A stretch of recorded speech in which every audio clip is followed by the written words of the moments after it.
thank you for going to the second session on video taping. So yesterday, we had a patient, Yoichiro Yokoyama, who was a 60-year-old man that had a history of smoking and high blood pressure.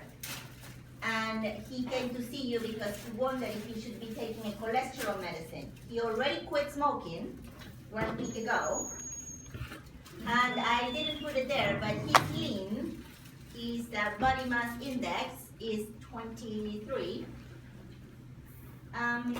He quit smoking, so he says, should I be doing something else? Should I take a cholesterol medicine? I'm very scared because my dad just dropped dead at 85, and I don't want that to happen to me. So today, what we're going to do is that we're going to take the information that we discussed yesterday, and we're going to try to apply it to Yoichiro-san. And I'm going to show you 2 different ways to talk to the patient about this risk. And we're going to remind you about trying to do the process of shared decision making when giving treatment here in Japan. All right, so that's why I thought you didn't need to come yesterday, so I'm going to give you a little summary. So we had Yoichiro-san yesterday, and our first question was, we know that the Framingham score overestimates risk in Japan. Are there any other cardiovascular risk calculators that are applicable for Japanese population? And we said the answer was yes, there are several. And we decided yesterday to use the JPHC cohort. And using that calculator, Yoichiro-san had a 10-year cardiovascular risk, or risk of having a myocardial infarction only, of 13%. So out of 100 people like Yoichiro-san, 13 will have a myocardial infarction in the next 10 years. The next question was, well, what can we do about it? He specifically asked us about statins. And we already know that statins are pretty good for secondary prevention. We wanted to know, what about primary prevention? Yoichiro-san has what seems to be a high risk, but he has never had a heart attack or a stroke. Why give him medicine just now? And would a statin be beneficial for patients in Japan? And we found the MEGA study. And yesterday I gave you the results of that. And actually yesterday, so the MEGA study was a randomized control trial that randomized 8,214 patients to 2 interventions. The control was diet alone, and the exposed was diet plus low-dose pravastatin. And they randomized, they split the groups in 3,966, and actually yesterday you were right, 3,866 patients. Are you following me so far? Good. Then they follow the patient for an average of 5 years. Of the patients that were receiving diet only, 101 had a coronary heart disease. That included a heart attack, sudden death, unstable angina, or required revascularization. 3,865 did not have any problem, did not have a coronary heart disease. Of the people that received diet for plus pravastatin, 66 had a coronary heart disease, and 3,800 did not. So my first question yesterday was, do we know how to calculate what is the risk of coronary heart disease in the diet group and the risk in the an exposed group.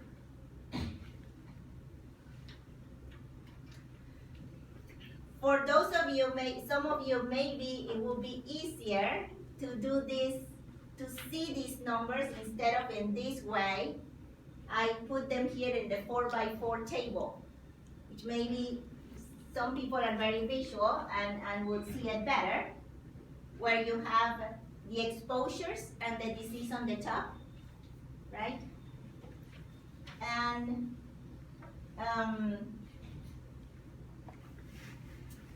do you get confused about where does the disease goes and where the exposed goes? Sometimes I used to have that problem that sometimes, what goes on top, the exposed or the disease?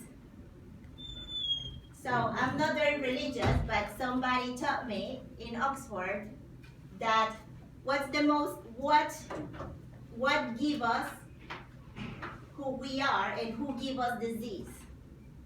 God, right? So God is on top of us, and He's the one that gives us the disease. So the disease is always on top. So now you won't forget that the disease is always on top, and the exposed goes on the side. All right. Following me so far? I want to see heads shaking. Yes. We're seeing it. Daigo-san, we were seeing a trial called the MEGA trial. And this is the patients that were randomized to two groups, diet and diet plus pravastatin. And these were the people that had, let's say CHD, let's say MIs now, MIs in this group and this in this group. All right, so how do we know what's the risk? The risk is just a proportion, right? The risk of coronary heart disease without pravastatin, so just with diet, will be 101 over the total, and that's approximately 2.51. So in this group, 2.5% is the risk. And then in this group, 66 over the total, 1.7. So without memorizing formulas, right? You don't need to memorize formulas to figure this out. You have the risk, the risk in the control and the risk in the exposed. Which risk is higher? This one or this one? This one is higher, right? What is the risk difference between the control and the exposed? What's the difference between those two numbers? How do you find out that difference? You just subtract those two numbers, right? 2.5 minus 1.7. That's the risk difference. The risk difference is also what we call the absolute risk reduction. Is that easy?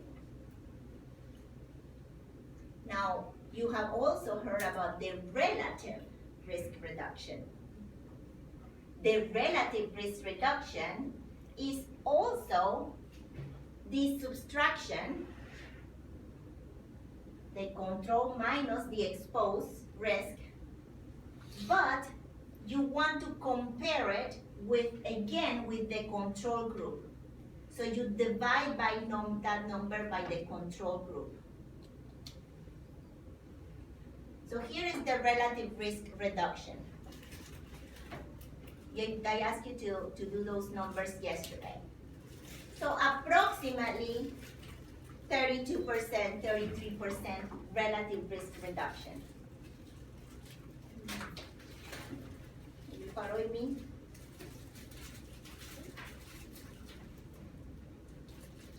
And as we said, the absolute risk reduction, or also called risk difference. Remember that, that's the same.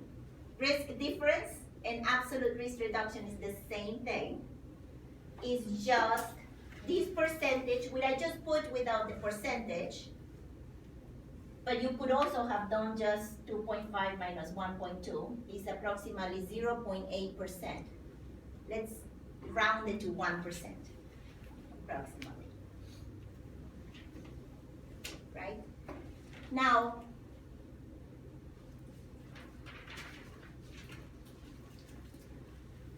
why are these two numbers so different?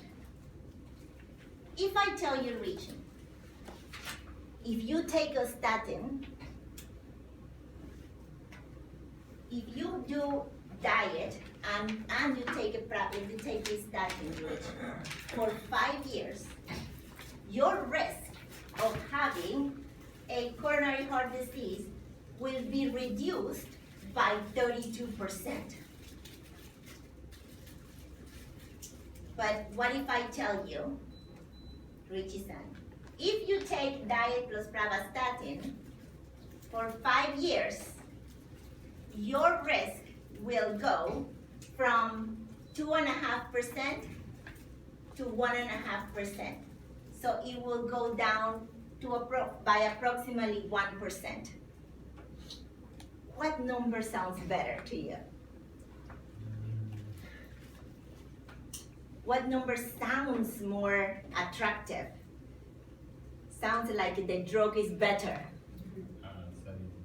Right, right? If we tell a patient, I'm going to reduce your risk by 32%, versus I'm going to reduce your risk by 1%, that sounds very different. These two numbers are correct, but you need to understand that the relative risk reduction usually is higher, the number that is much higher than the absolute risk reduction. And even though it is a true number, it can be misleading. It can give the sense that the drug is more powerful than it really is. Why? Why is that? All right. Let me explain why. It is because the absolute risk reduction still takes into account the baseline risk of the population. So the risk here is pretty low. Look at this risk, 2.5%. That's a low risk of cardiovascular disease, right? Or coronary heart disease. So the population of this study is a low risk population.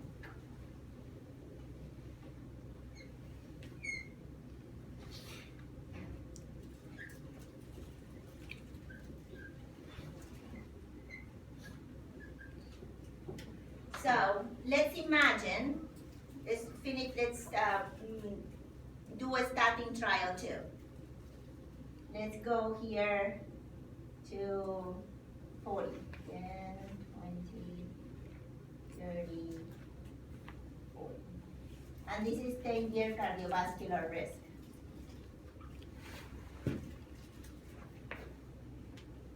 Let's say that in this population, the risk of cardiovascular disease is very high. This population that we did the trial, the cardiovascular risk is 40%. Now we do a statin trial, or we know a statin trial that reduces the risk by 25%. So how much will it be if we reduce from 40%, the statin goes down to 30%? In a high-risk population, if we give a statin, this is the baseline, and this is with the drug. So from 40, the risk went to 30. So there is a 10% absolute risk reduction. right? From this risk went down all to this risk. So let's go to a low risk population. Let's say that in this other trial, the risk is just 10%.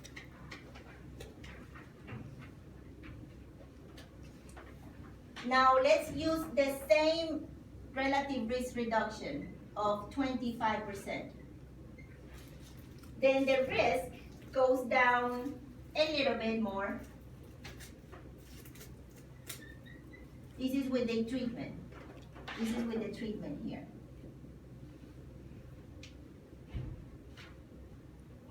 In this trial, this is a statin.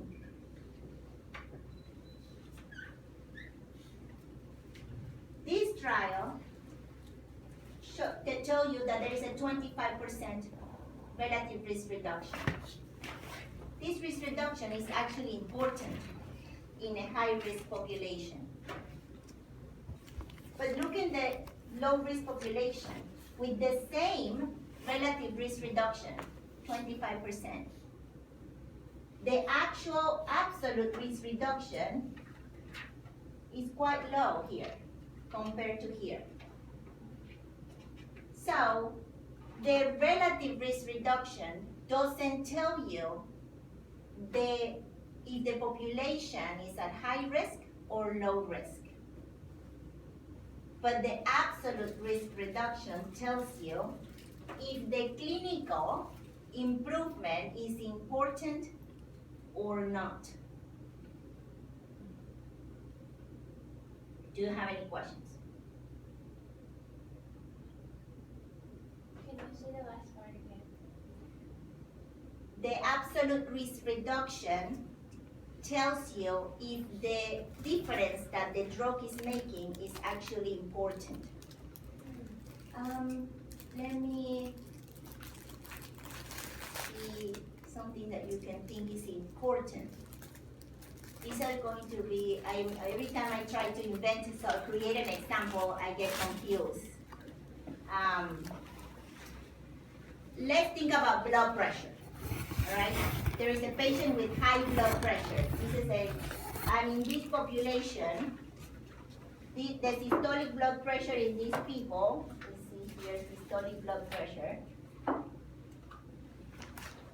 was very high, 170. This is assuming. And this drug, this treatment, decreased the blood pressure all the way to 150. All right? So there was a difference of 20 millimeters of mercury. Right? That's important, from 170 to 150.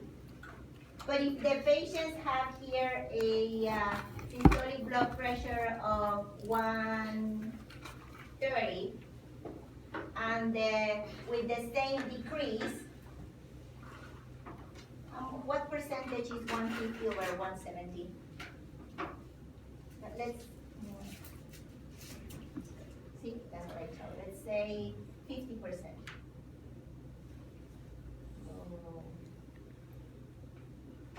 Let's say that it decreased to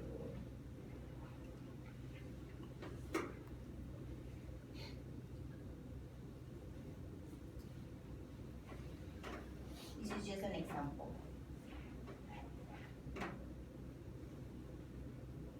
From 150 to 100, what percentage decrease is that? 33%. Thank you. Now, if the blood, so let's apply this 33% in a patient that has lower blood pressure. If the blood pressure is here 120, 135. How much would it be if I apply 33% to 135? 90? So going from 150 to 100 it's a big change. But the change here is not so big clinically.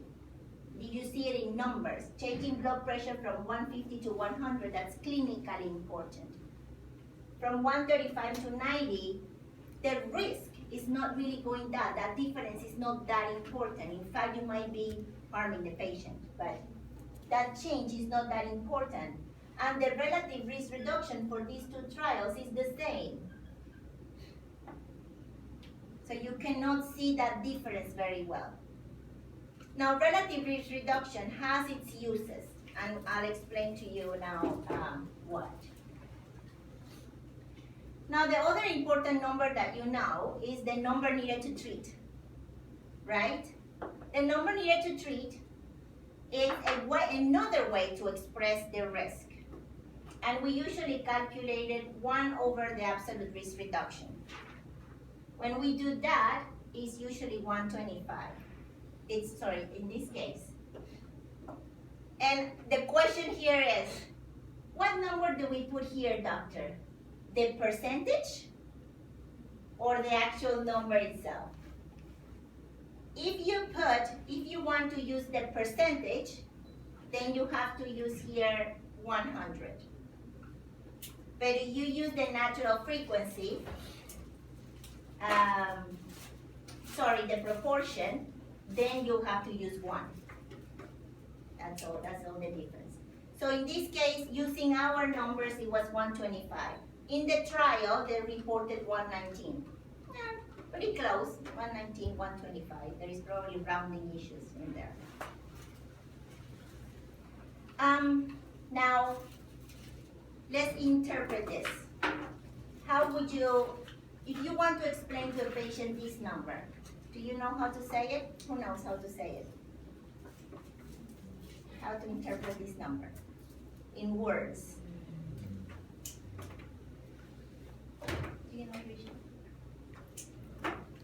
If we care about 125 people,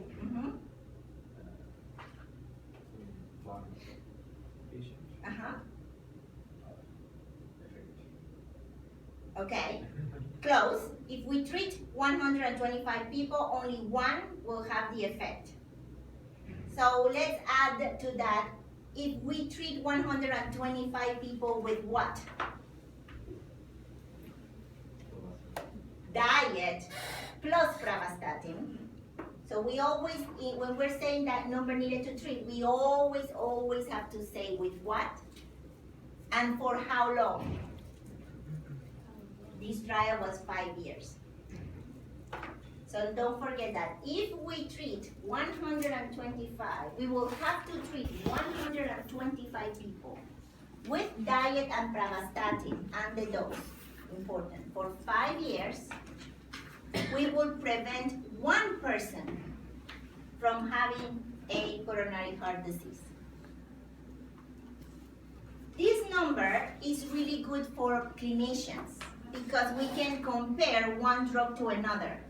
It helps us with that. If the number needed to treat for this was 125, but I tell you that, let's say that if I tell you that diet plus atorvastatin, number needed to treat is 80, then that tells us a sense that, oh, maybe that's better, the one that I have to treat less patients, 80, right? But it's not very helpful for patients, according to research. Patients don't understand that concept very well. All right, now so far, we have focused on the benefits. But do statins have harms? Are there any harms for the use of statins? What were the adverse events or side effects that we know about statins? Rhabdo, myalgias. What is the latest one that is very that everybody's concerned about? Liver damage. Liver damage is actually has been pretty much discarded. But liver enzyme increase, that is one. But it's very rare. That was an old concern, but we are really not concerned about severe liver damage with statins anymore. The other one is diabetes. Diabetes. There have some concerns that statins might increase the risk of diabetes. Now, the harms of statins in the studies are all over, how much harm is all over the place. There is, I have found numbers, very different numbers. Some studies says that almost 1 in 10 people that take statins will develop pain. The NICE, the UK guidelines said that 2 out of 1,000 that take statins will, over a year will develop muscle pain. Rhabdo is a much rarer event, 1 in 2 over 100,000. The diabetes harm is not well settled yet. Some people say, oh, 1 in 50, others say 1 in 233, but it's still controversial. All right. So now we have evaluated the best external evidence, and we know a little bit about our clinical expertise about treating other patients. So now let's go back to Yoichiro-san. How can we, this is the MEGA trial. This is the information, a 2.51 risk in the control. This is the risk in the exposed. This is the relative risk reduction, the absolute risk reduction, and the number needed to treat. I'm gonna write here 119, which is the one in the trial. Can we apply this trial information to our patient? Can we?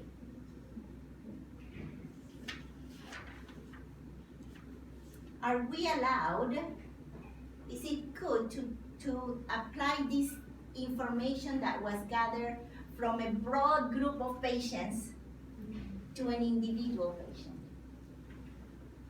Can we apply an epidemiological study information to the care of an individual patient?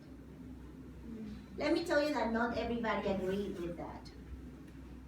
Some people would say that it is not correct to apply epidemiological data to individual care patients.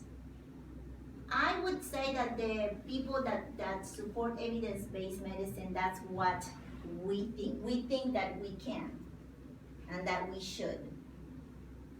But you will have somebody, you will meet probably in your career somebody that will say, no, that's not correct, because an individual is too different compared to population data. So when we are ready to apply this information to Yoichiro-san, we have to answer 4 questions. Is Yoichiro-san similar to the population that was in the trial? Is the treatment feasible? Do we have it? Do you have it here in Japan? Right? What are the benefits and harms of the treatment? And what are Yoichiro-san's values and expectations of this treatment? So how do you determine if your patient is different or similar? There are 2 ways. One way is that you read the trial and you read the inclusion and exclusion criteria, and you look at your patient characteristics and you ask yourself, would my patient have been able to be enrolled in this trial? If the answer is yes, great. Now, many times the answer is no, especially here in Japan with your elderly population. Many people, many trials just exclude people of more than certain age, right? So you have to do a lot of extrapolation. Another method is using just sociodemographic, meaning the patients have been exposed to the same environment, the same culture in general, or is the disease mechanism similar in Westerns compared to Japanese. So don't be too strict. Even if your patient doesn't meet inclusion and exclusion criteria, only dismiss the trial if the difference makes biological sense. If you know that the mechanism of disease in Japan is different than from Western patients. If the investigators thought that this might be true, and most other people had predicted that there are differences, and that this difference between populations has been confirmed more than once. So it's just not one person that found a difference between your Japanese population and the Western population. So here I said yes. Sorry, is your patient so different? I had said that the patient is not different, that the patient is similar to the one in the mega study. But now I actually have second thoughts. What do you think about this? What's Yoichiro-san's risk of cardiovascular disease? This is in 5 years. What's Yoichiro Yokoyama's risk of having a myocardial infarction in 10 years? 13%. Quite higher. Even though this risk is in 5 years, even if we double it to be in 10 years, let's say that we go over to 6 in 10 years, it's still much lower than what Yoichiro-san has at 13 years.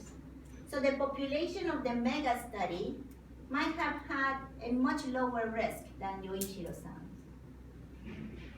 Right? So remember that. Is the treatment feasible? Yes. We have diet and we have pravastatin in Japan. So that was easy. Now this one is the one that is difficult. When I ask you in the Survey Monkey question, how confident do you feel about discussing benefits and harms of statins? Most of you probably thought, well, I know the benefits. Decrease cholesterol and decrease your risk of heart attacks and strokes. And I know the harms. You told me the harms. But most of the time, what we know is just qualitative terms. You don't know the numbers by how much. Do you? Do you know by how much it decreases the risk of heart attack and strokes? Or about how much increases the risk of myalgias and rhabdo? And we usually, when we have these conversations, we emphasize the benefits, not the harms, and we usually overestimate the risk. And now I'm going to challenge you, guys. What I'm telling you in this lesson is that something really unfair. In addition to learning about the pathophysiology of the disease, about how to make diagnosis, and about the treatment names and the doses, you now on have to pay attention to learning the numbers of how much each treatment has benefit. That's previous doctors, old-time doctors didn't really consider this information. We just would say, oh, just take a statin and your risk of heart attack will go down.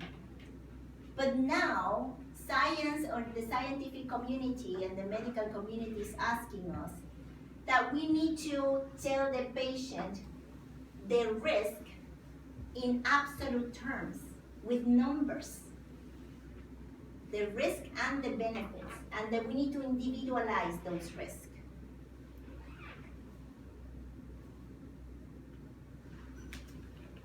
So that is where there are some tools that have come out. One of those is called the Cates plots. Have any of you seen this?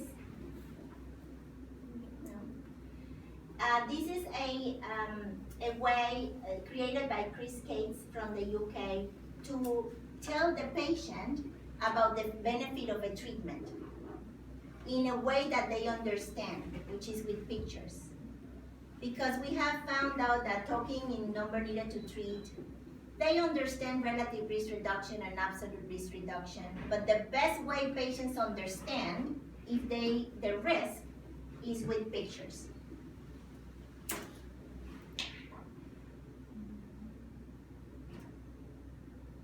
So if you go to the Chris Gates EBM website, there is actually a statin calculator here. And let's enter here the 13%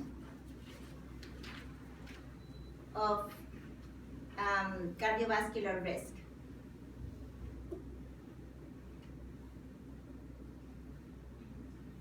Now, this is important. The information that Gates delivers is not based on the mega study. It's based on meta-analysis from a lot of population, but those meta-analysis include Japanese population.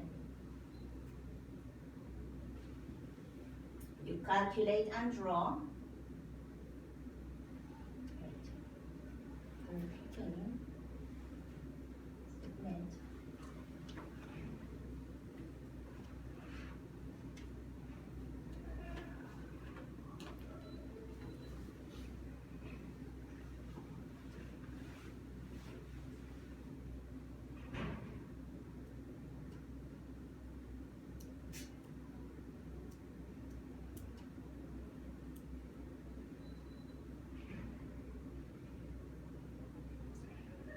This is how it looks.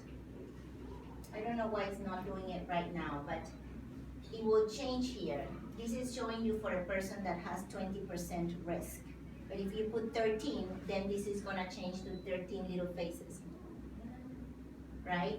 So if you want to explain to Yoichiro-san, what does 13% means, doctor? Well, it means that over 10, if you had 10 Yoichiro-sans, 13 will have a heart attack, and 87 will not have a heart attack. But if Yoichiro-san start taking a statin, this 100 Yoichiro-sans, look at this. This is very important.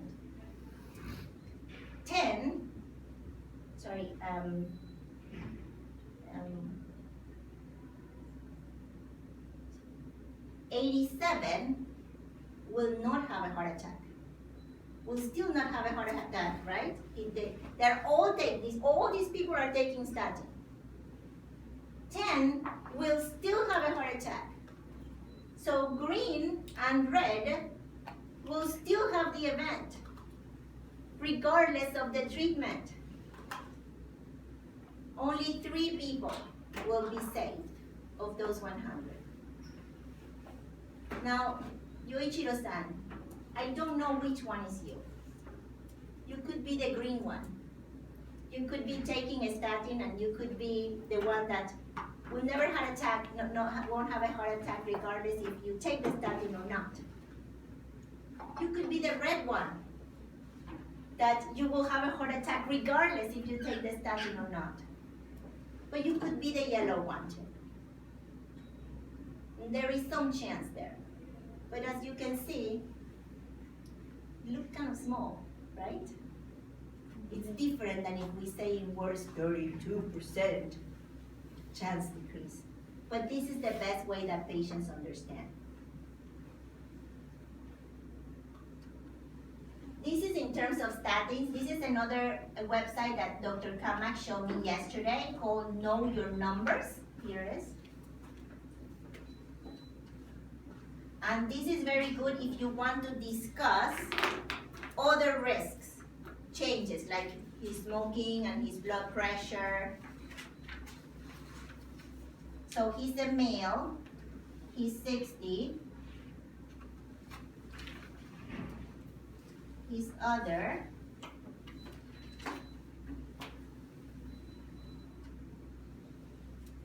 he smokes. Recently quit means in the last 12 months.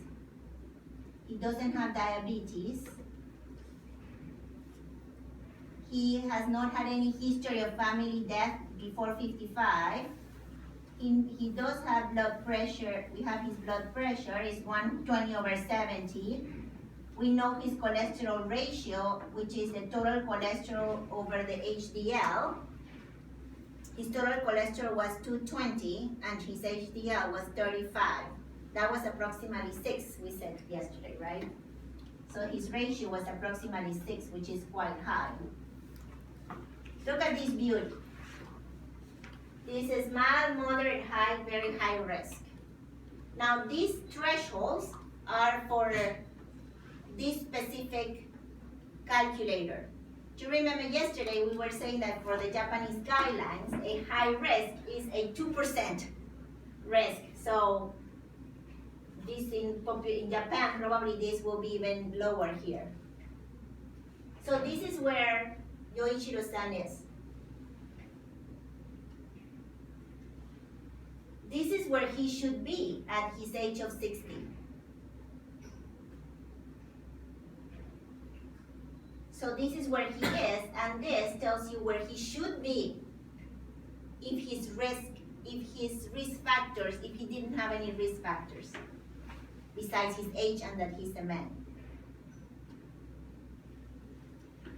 He's at 60, his heart is actually a 75-year-old heart.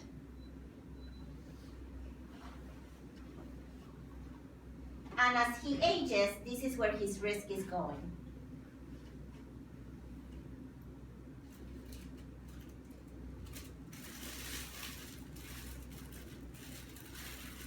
Now, what if he quit smoking, which he did, and let's say for a long time? His risk goes down to here in the green part. So that can help you show to a smoker how his risk goes down. And what if we treat that cholesterol here and we decrease that level, let's say to 5? Look how his risk goes down even further. And if we get it to a good ratio, he almost goes down to a baseline, even if he does have hypertension. So this is another really nice tool to communicate these risks with patients.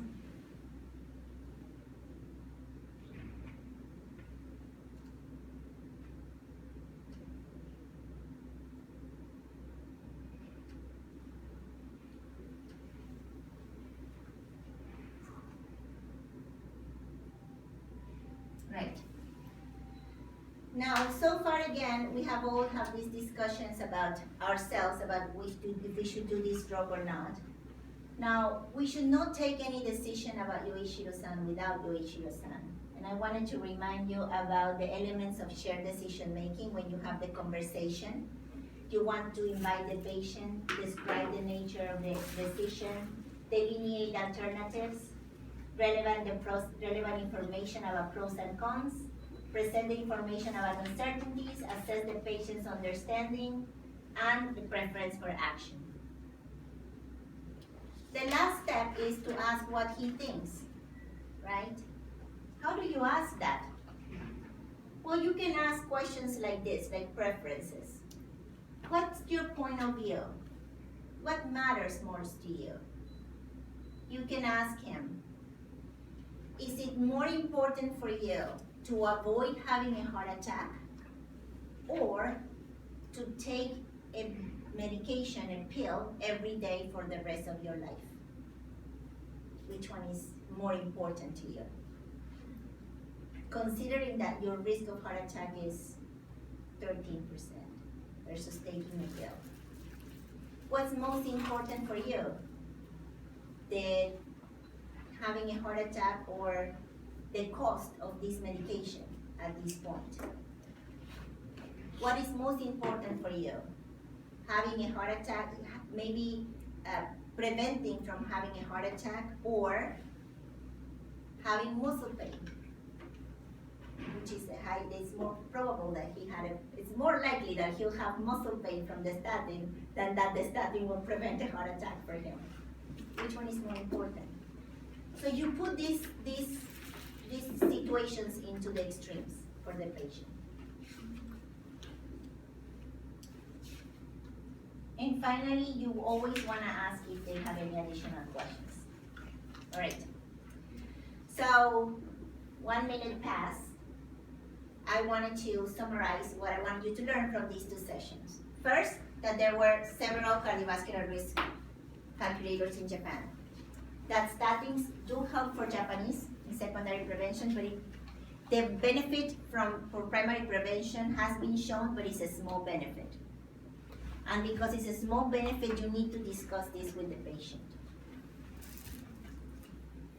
And to apply the evidence, you first need to check if your patient, if their population in the study is similar enough to your patient, if your treatment is feasible, what are the benefits and harms, and assess the patient values and expectations. All right? All right, thank you very much for your attendance today. And please, if you don't mind, I have put here a form here. If you can please complete it and either leave it in the table or put it under my and if you have to go, just complete it today, please, and give it back to me. All right. Thank you very much, everybody. Thank you. Dr. Constantine.